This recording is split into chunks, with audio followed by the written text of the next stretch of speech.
Hello. હા જીજો ક્યાં ગયા? હું કરે બોલ.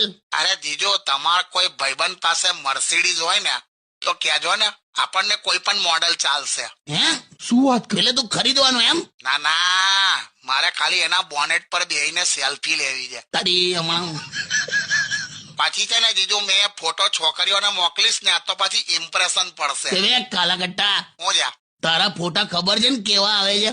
આ એ છે ને હમણાંનું એવું થયું છે જીજુ. હમણાંનું આ ખરેખર પેલા કેવું હતું, 10-15 ફોટા લાવું ને તો એકાદ તો સારો ફોટો આવી જતો હતો. હવે તો એ પણ નહીં આવતો. મહેશ, તારો ફોટો હું ઓપન કરું ને ફૂલ સ્ક્રીન, હા, તો એવું થાય છે કે જાણે ફોન સ્વિચ ઓફ થઈ ગયો. હું કરું પણ જીજુ? પેલે દિવસે તું સમુદ્રમાં નાહવા પડ્યો તો બધી માછલીઓ બહાર આવી ગઈ હતી. હે? તારે સમુદ્રમાં માછલીઓ એકબીજા સાથે અથડાયા કરતી હતી કે આટલું બધું અંધારું.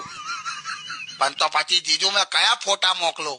તું કોઈ ફોટા ના મોકલ, તારે પર્સનલી જઈને મળી આવવાનું. પણ મને મળી જશે ને, છોકરી મળી જશે ને જીજુ? તો મને હું ખબર, લા તું નાનો હતો ને ત્યારે એક ડોસી એવું બોલી હતી કે મહેશના માથા પર 2 ભમરી પડે છે ને એટલે એના 2 લગ્ન થશે. એ ડોસીને હું હોદું છું. અને મેં છોકરી નોંધો છું. તું મોકલા બધા